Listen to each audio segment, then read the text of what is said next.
Demonstrations against Trump administration kick-off in the US. ASEAN urges Myanmar to extend ceasefire.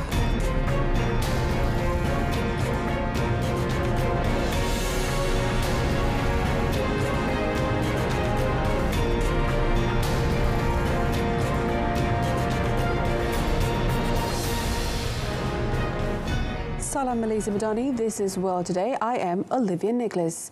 Thousands of people descended Saturday on Washington's National Mall and other cities across the United States in opposition to the policies of Donald Trump in the largest protest since he returned to presidency.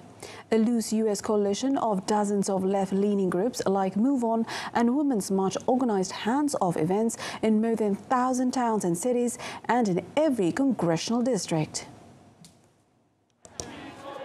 Trump has angered many Americans by moving aggressively to downsize the government, impose his conservative values and sharply pressure even friendly countries over trade terms, causing stock markets to tank.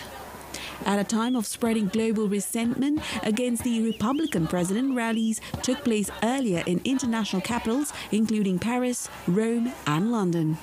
As Trump continues aggressively shaking things up in Washington and beyond, his approval ratings has fallen to its lowest since taking office, according to recent polling. But despite pushback around the globe to his sweeping imposition of tariffs and bubbling resentment from many Americans, the White House has dismissed the protest and the Republican president has given no sign of relenting. Indonesia's President Prabowo Subianto and French President Emmanuel Macron have agreed to maintain strong economic and trade cooperation in the wake of U.S. President Donald Trump imposing reciprocal tariffs on several countries. The two leaders expressed their commitment to sustaining good bilateral relations during a telephone conversation on Friday, 2 days after President Trump announced the import tariff policy. Prabowo, in a post on his social media account, said that the strategic cooperation between Indonesia and France not only reflects their national interest, but also contributes to the stability and prosperity of the region and the world. Separately, President Macron also posted about his conversation with President Prabowo on his official social media account. He added that he and President Prabowo agreed to deepen cooperation in defense, economy, science and culture, as well as expand the scope of collaboration in education. Macron said this initiative will come into realization during his state visit to Indonesia planned in May. During their conversation, Prabowo and Macron also reaffirmed their commitment to supporting the realization of peace in the Middle East and ending the war between Russia and Ukraine. The Canadian Parliament Security Force locked down Parliament on Saturday after a man barricaded himself in the East Block section. The Parliamentary Protective Service issued a warning Saturday afternoon for anyone in East Block, which houses parliamentary offices, to seek shelter in the nearest room, close and lock all doors and hide. A social media post from Ottawa police said a barricaded man is in the area of East Block and urged people to avoid the area, noting there were no reports of injuries. Ottawa Police Inspector Mark Bausmeister later told reporters the man gained unauthorized access to Parliament Hill's East Block and that the circumstances of the incident are still considered suspicious.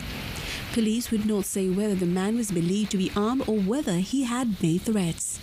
Ottawa Police brought in specialized units, including at least one canine unit and explosive units.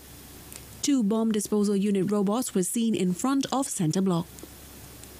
A government webpage said East Block houses the offices of senators and their staff, but Parliament Hill is mostly quiet this month due to the federal election. Parliament has been dissolved since the election was called on the 23rd of March. Thousands of people demonstrated in several Portuguese cities on Saturday demanding higher wages ahead of a snap legislative election next month. In Lisbon, protesters demanded wage increases of at least 15% and a minimum raise of €150 for all workers. Similar events were also held in Porto, in the north and in the central city of Coimbra. Union Union leader Felipe Pereira told local media the movement was a way of putting workers' real demands on the agenda as political parties move ahead with pre-election campaigning. The latest polls show that the moderate right-wing coalition holds a very slight lead over the socialist opposition, while the far right remains in third place, in line with the result of the last elections in March 2024. Portugal's president called the polls for 18th of May, the third national ballot in barely 3 years. This is after the minority centre-right government of Prime Minister Luis Montenegro lost a confidence vote in March over a scandal linked to public contracts. Thousands protested in the northern Spanish city of Barcelona on Saturday against expensive housing. Average Spanish rents have doubled while house prices have increased by 44% over the past decade. Data from property website Idealista showed far outpacing salary outgrowth. Meanwhile, the supply of rental homes has halved since the 2020 pandemic. Spain's centre-left government has struggled to find a balance between attracting tourists and migrants to fill job gaps and keeping rents affordable for average citizens. This is as short-term rentals have mushroomed in major cities and coastal destinations alike. Similar protests took place in cities across Spain, including on the island of Mallorca and in Madrid. Mexico will invest over $4 billion over the next 5 years to strengthen food sovereignty and reduce import reliance in response to the new U.S. tariff measures.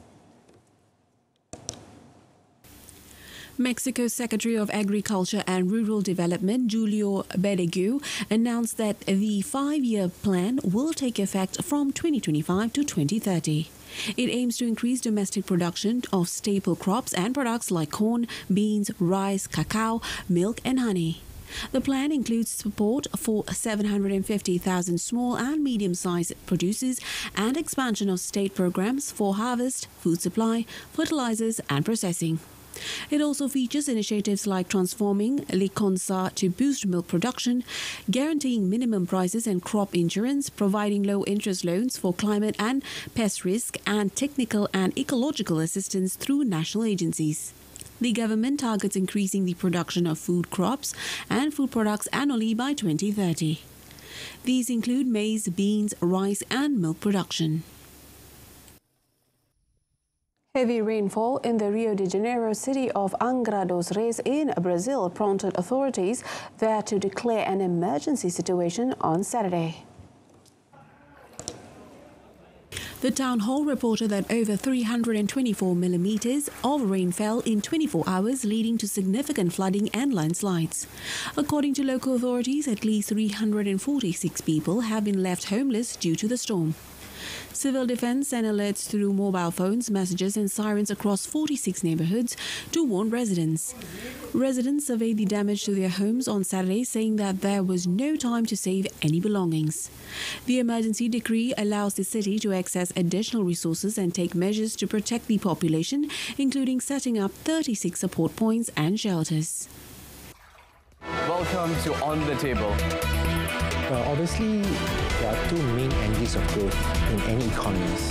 What are the implications of Malaysia's growth on employment, income levels, and also standard of living per population? From a historical perspective, it's been good. The capacity in our country can be built to be in the same level as the world standards.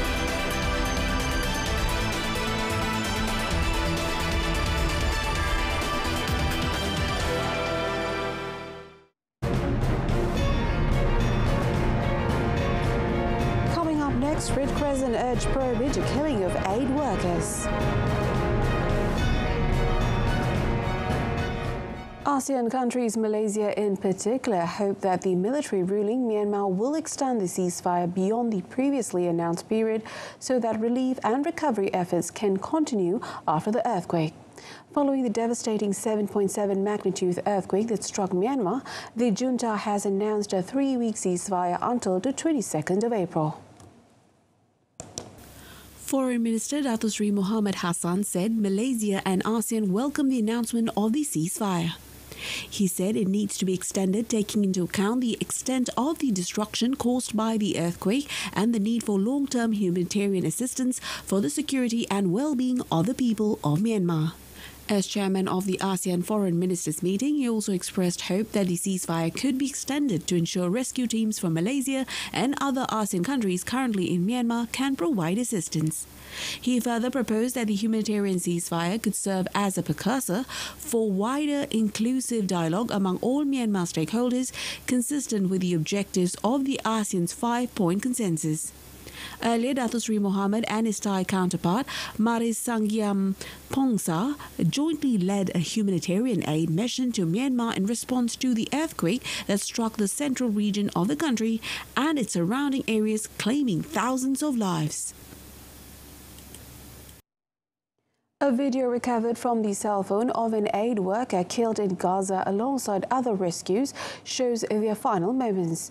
According to the Palestinian Red Crescent, the video clearly shows marked ambulances and emergency lights flashing as heavy gunfire erupts. The aid worker was among 15 humanitarian personnel killed on the 23rd of March in an attack by Israeli forces. The Israeli military has said its soldiers did not randomly attack any ambulances, insisting they fired on fighters approaching them in suspicious vehicles. But the footage released by the Red Crescent on Saturday appears to contradict the claims, showing ambulances travelling with their headlights on and emergency lights flashing. The 6-minute 42-second video, apparently filmed from inside a moving vehicle, captures a red fire truck and ambulances driving through the night amid constant automatic gunfire. The Red Crescent said it had found the video on the phone of Rifat Radwan, one of the aid workers killed. Those killed included 8 Red Crescent staff, 6 members of the Gaza Civil Defense Agency and 1 employee of the UN Agency for Palestinian Refugees. The UN High Commissioner for Human Rights, Volker Turk, said the attack raised concerns about the possible war crimes. The United Nations Population Fund, UNFPA, has called upon all political leaders in South Sudan to prioritize peace, stability and the well-being of the people in need of humanitarian support amid rising political tensions in the country.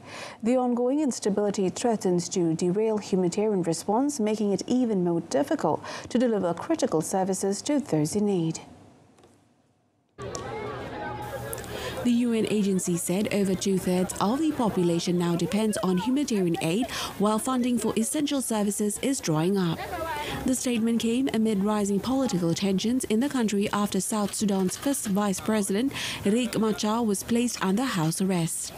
The government has accused Machar, who signed the 2018 peace agreement with President Salva Kiir that ended a 5-year civil war, of planning a rebellion, a claim Machar's allies have denied. The UNFPA said it is gravely concerned about the heightened risk of gender-based violence, including sexual violence and forced early marriage, conflict-related sexual violence, and the disruption of essential sexual and reproductive health services. It called on all parties to facilitate unhindered humanitarian access, allowing partners to provide much-needed assistance.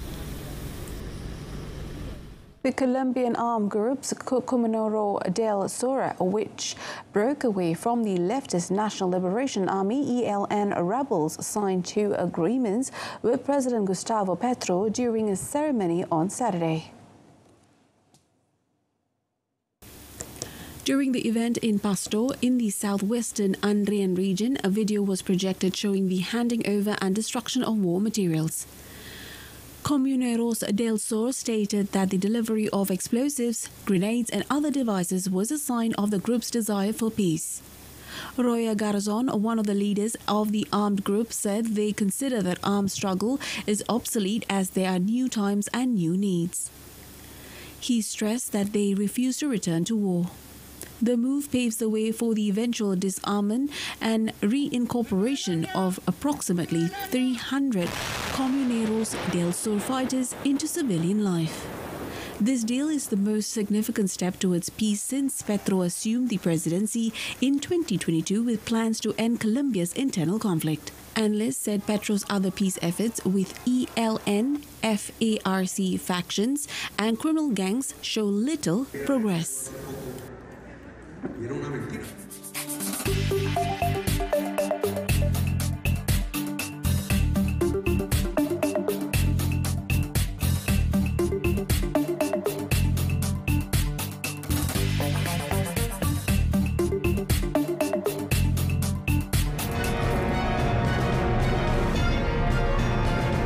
Coming up in sports, PSG sealed title with 6 games to spare. Stay with us.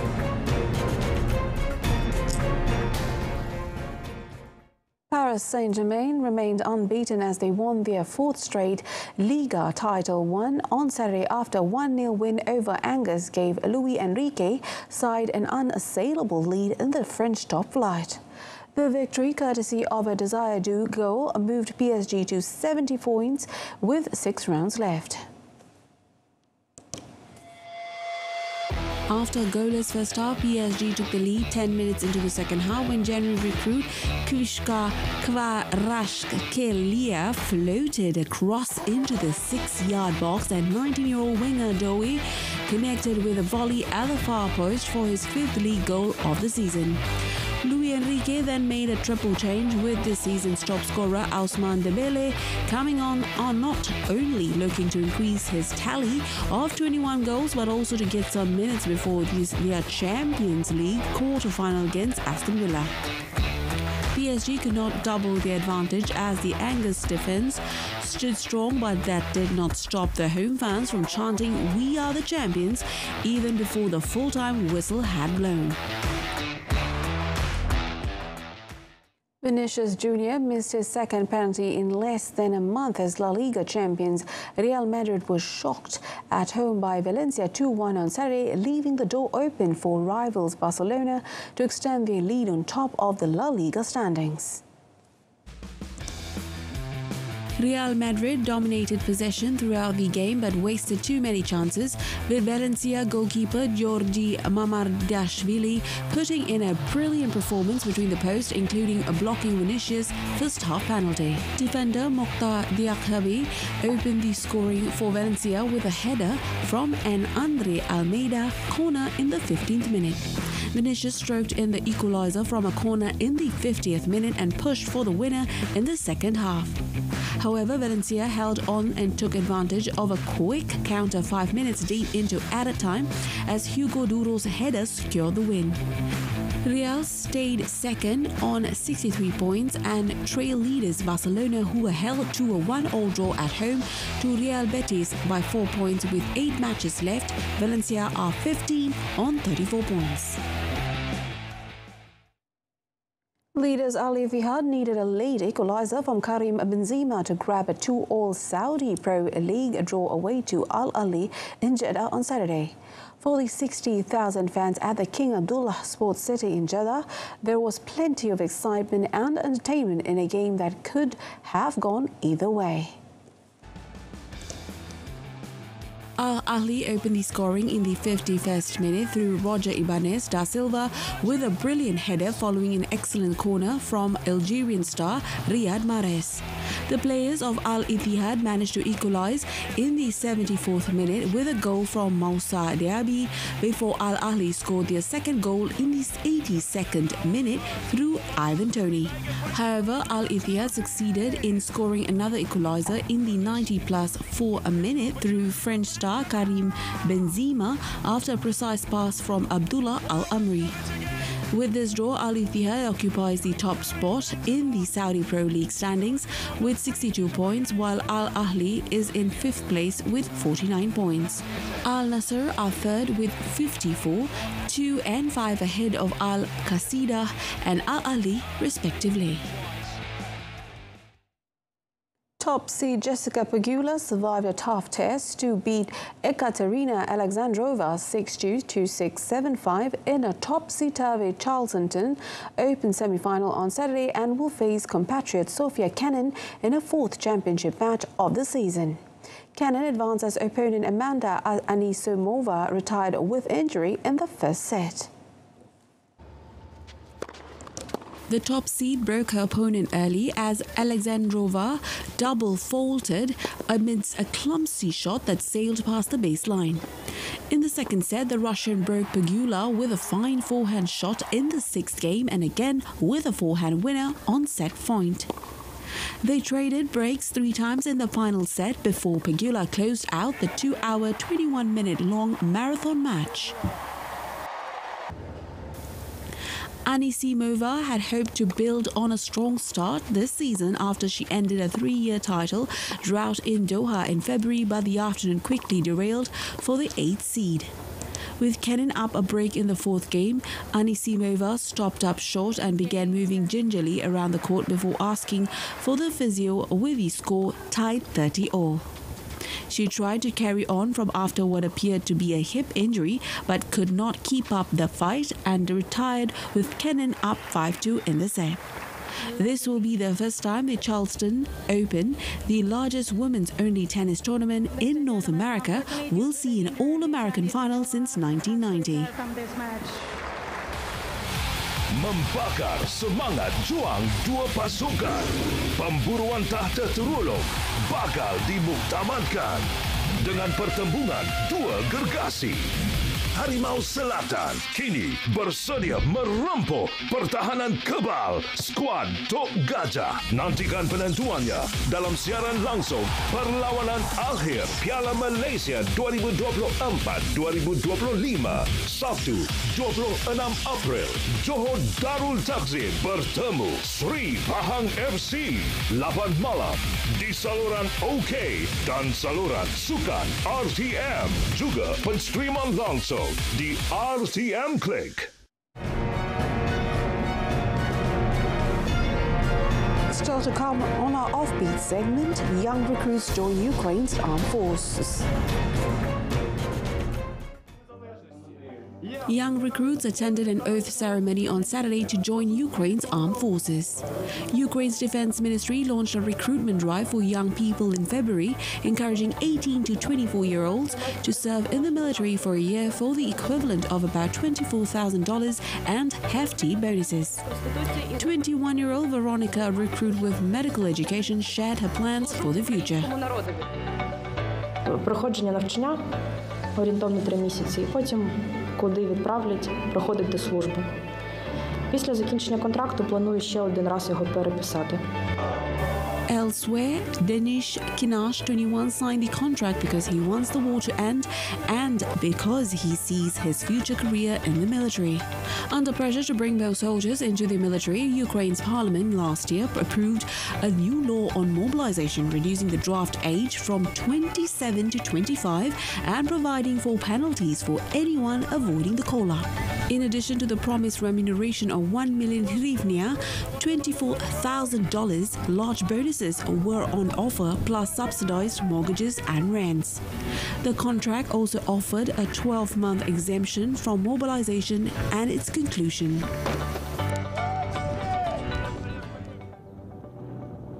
In Poland, a group of civilians from the city of Gdynia spent their Saturday training in military techniques as part of a program called Train with the Army, organized by the country's Ministry of Defense. This is the 6th edition of the program that was initiated in 2022 and included training courses in various locations across the country.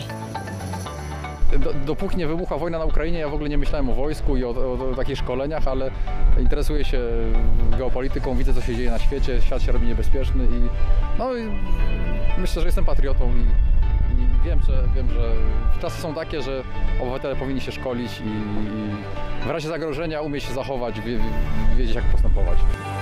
Each course lasts for 2 months and consists of lessons on using weapons, personal defense techniques, learning how weapons are constructed, survival basics and first aid. Last month, Polish Prime Minister Donald Tusk said the government wants to launch a new program to offer voluntary military training from next year with a target to train 10,000 volunteers in 2027. Galvanized by Russia's invasion of neighboring Ukraine 3 years ago, Poland now spends a higher proportion of GDP on defense than any other NATO member. Spanish technology startup Neurologica said its Copernica artificial intelligence AI system can discern how you feel or detect a range of neurological conditions and is even capable of doing this simultaneously for a crowd of people. Neurologica hopes to advance emotional intelligence in AI, enhancing the way machines understand and interact with humans.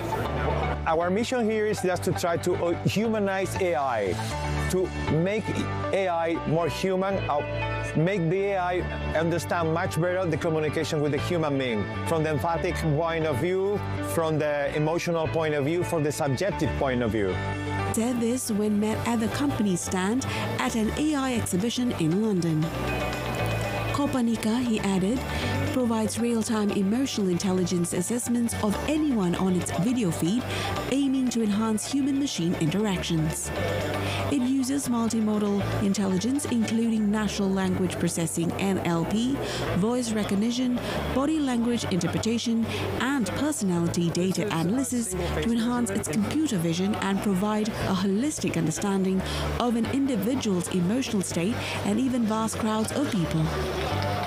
This system is already being put to use in a variety of areas like healthcare, education, security, and defense.